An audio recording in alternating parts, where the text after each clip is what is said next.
Bola Tinubu a été réélu dimanche président en exercice de la Communauté économique des États de l'Afrique de l'Ouest, CEDEAO. Pour son deuxième mandat à la tête de la dite institution, le président nigérian fait le serment de renforcer les valeurs démocratiques dans la région ouest africaine et promouvoir les relations diplomatiques entre les États membres. Dans la foulée, il a désigné Faure Gnassingbé et Bassirou Diomaye Faye pour de bons offices en vue de la réintégration de l'Alliance des États du Sahel, et, dans cet article, mission pour la CEDEAO.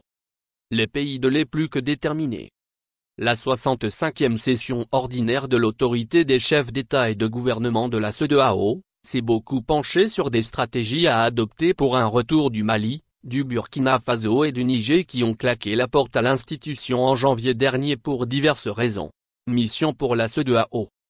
Au terme des discussions, le président en exercice de la CEDEAO a décidé de confier le dossier aux présidents togolais et sénégalais pour des actions concrètes. Moins avertissement. J'ai nommé le président du Sénégal, Bassirou Diomaye Faye, en tant qu'envoyé spécial pour le Burkina Faso, le Mali et la République du Niger, en collaboration avec le président du Togo, Faure Gnassingbé. Leur mission consistera à travailler sans relâche avec nos frères du Mali, du Burkina Faso et de la République du Niger, et à coordonner leurs actions avec la commission de la CEDEAO et moi lorsque cela est nécessaire, a révélé M. Tinubu au sortir du sommet. Selon les indiscrétions, messieurs Faye et Gnassingbé disposent relativement d'un délai court pour entamer leur mission face à ces trois États qui ont tenu leur premier sommet le 6 juillet, soit à la veillée du 65e sommet de la CEDEAO. Tout a commencé le 28 janvier 2024 quand les militaires au pouvoir au Burkina Faso, Mali et au Niger ont décidé de retirer leur pays, avec effets immédiats, de la CEDEAO. Les pays de l'est plus que déterminés.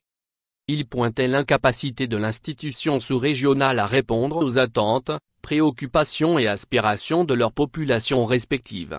Les trois pays sahéliens accusent l'organisation de ne les avoir pas aidés face aux djihadistes qui sévissent depuis 2012, au Mali d'abord, puis aussi chez ses deux voisins, faisant des milliers de morts, combattants et civils, et provoquant le déplacement de millions de personnes. De même, les militaires dénoncent des sanctions prises à leur encontre au lendemain des coups d'État dans leur pays. Ils ont critiqué une posture irrationnelle et inacceptable de la CEDEAO qui les a amenés à créer les. Depuis lors, la CEDEAO tente vaille que vaille de les convaincre à revenir sur leurs décisions soulignant que ces trois pays restent des membres importants de la communauté. Mais vainement, la mission s'annonce très difficile pour les envoyés spéciaux de la CEDEAO même si on sait que le Togo a déjà réalisé un exploit dans le dossier des 49 militaires ivoiriens à Bamako au Mali.